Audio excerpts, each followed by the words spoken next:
The 144,000 in Revelation 7, who are they really? 144,000 people.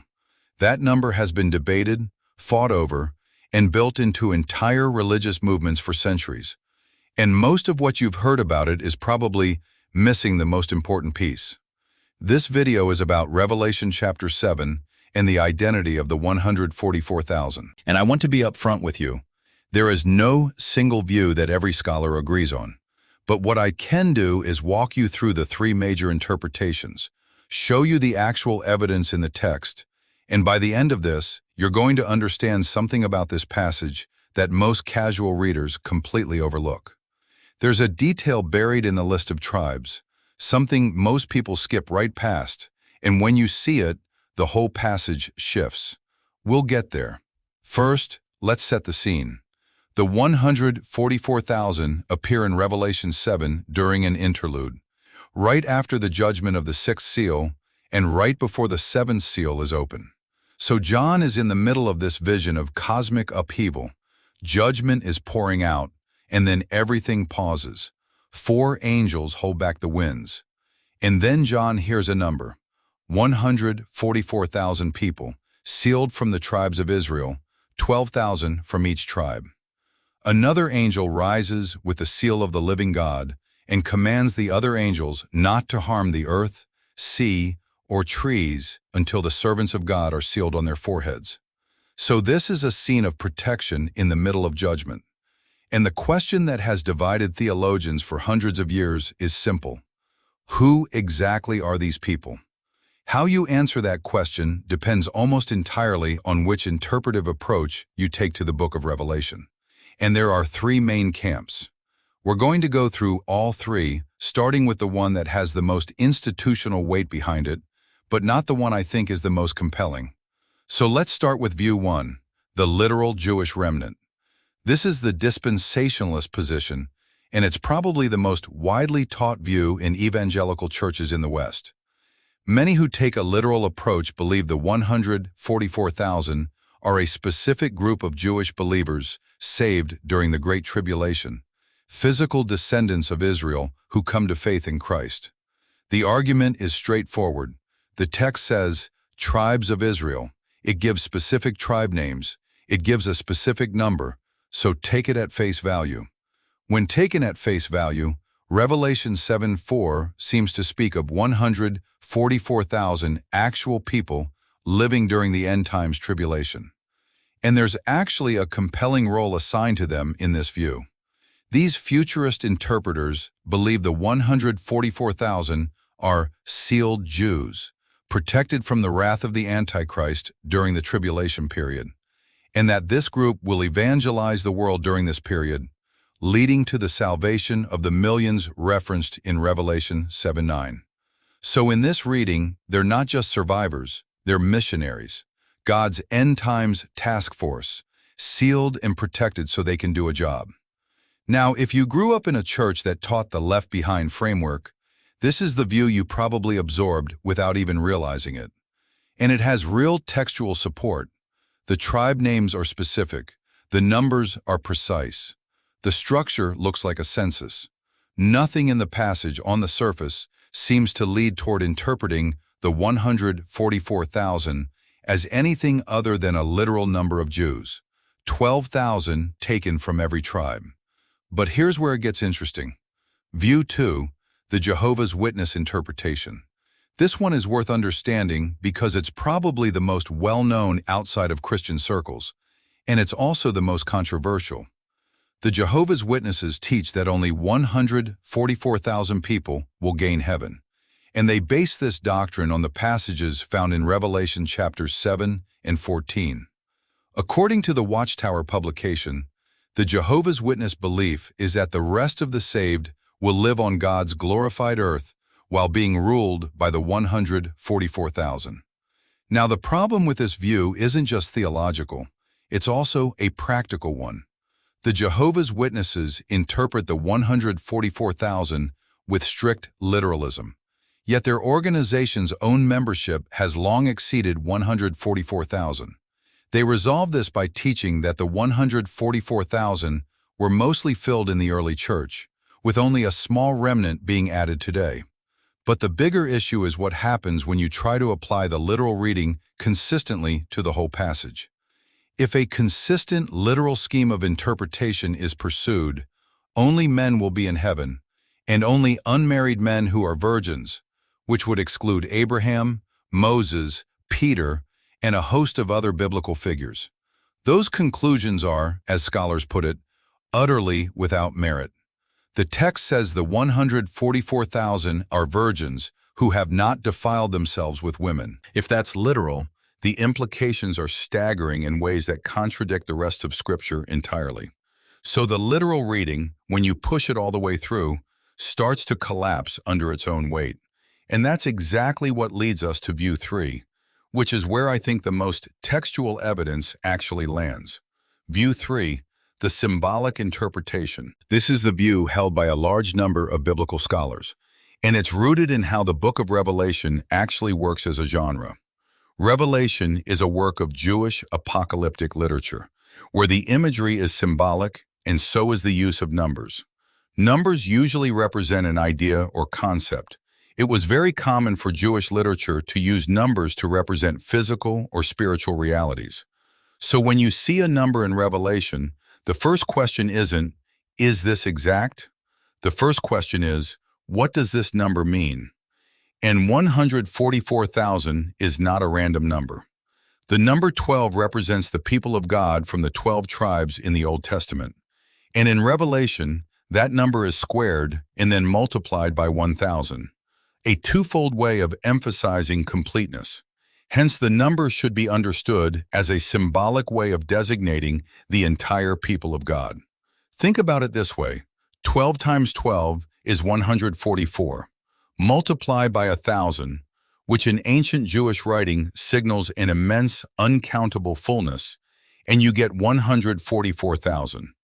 It is generally acknowledged among scholars that the number is obviously symbolic. 12, the number of the tribes, is both squared and multiplied by 1,000, a twofold way of emphasizing completeness. This is the language of totality, not a census figure. And the symbolic reading actually makes the passage more coherent, not less.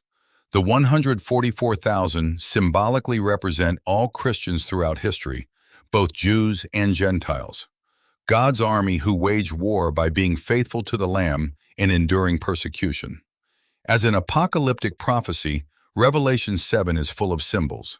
We do not see 4 angels literally holding back the winds of strife, nor do we see an angel placing a literal mark on the foreheads of God's children. So why would the number be the one literal element in a passage that is otherwise entirely symbolic? Now here's the detail I promised you at the start, the one that most people walk right past. And this is where it gets really interesting. Look at the tribe list in Revelation 7. If you read it carefully, and I mean actually slowly read it, you'll notice something is wrong. The absence of Dan in the list of tribes in Revelation 7 is a source of much interest among Bible students. Dan is one of the original 12 sons of Jacob. He should be on this list, but he's not. And in his place, Manasseh. In Dan's place, the tribe of Manasseh was added, and Ephraim is also missing, replaced by Joseph, Ephraim's own father. So the list in Revelation 7 is not the standard 12 tribes list. It's been deliberately altered. Why? The book of Judges tells the story of the people of Dan falling into gross idolatry. The most common reasoning is that both Dan and Ephraim were centers of idolatry in the northern kingdom, and it seems reasonable that their omission was because of this idolatry. Dan was the tribe that set up golden calves. Ephraim was deeply entangled in the same rebellion.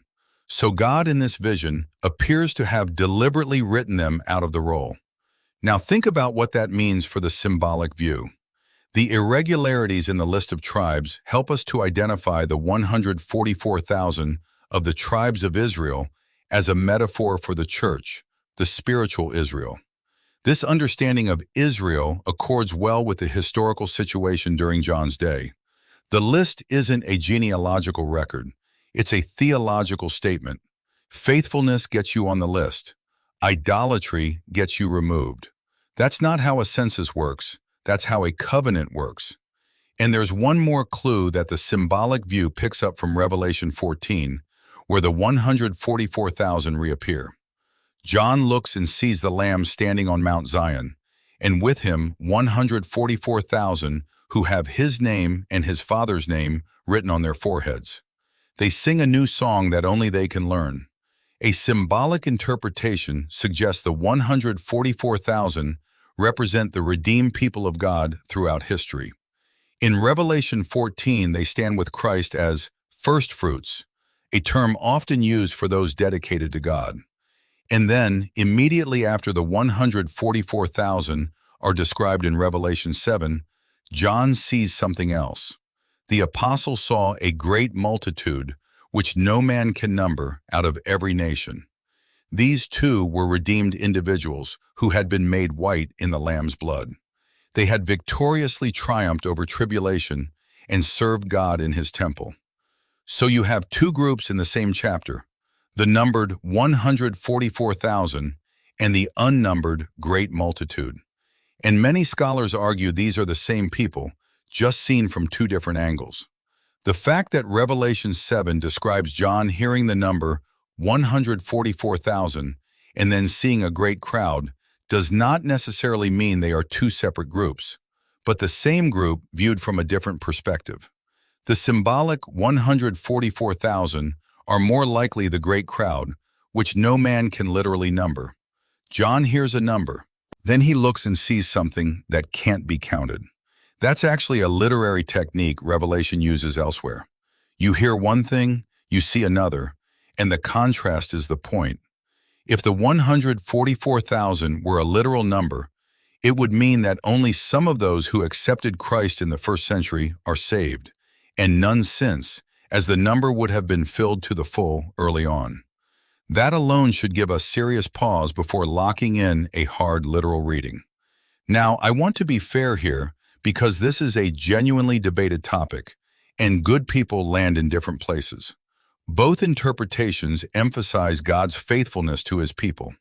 The literal view sees the 144,000 as Jewish believers in the tribulation, while the symbolic view sees them as the redeemed church throughout history. Neither view is trying to shrink the gospel. Both are trying to honor the text. The disagreement is about how to read the genre, not about the character of God. But here's what I think is the most important thing to take away from all of this. And this is the part that almost nobody talks about when they get into the 144,000 debate. The point of the passage isn't the number. The point is the seal. The context suggests that the 144,000 symbolize those who are true to God and his way. They are sealed. They are protected. They follow the Lamb wherever he goes. Scripture describes them as those who follow the Lamb wherever he goes, who have been redeemed from mankind as firstfruits for God and the Lamb, and in whose mouth no lie was found, for they are blameless. That's the portrait. And whether that portrait describes a specific group of end-times Jewish evangelists or the whole body of the redeemed throughout history, the call it issues is the same. Be the kind of person who is on that list. The 144,000 aren't a club you get into by being born in the right tribe. Revelation 7 is redefining who constitutes the people of God. The angel declares a group of people will be sealed because they are God's servants. Servants. That's the qualifier. Not bloodline, not membership, faithfulness. And that brings us back to where we started. You came into this video probably having heard one of two things.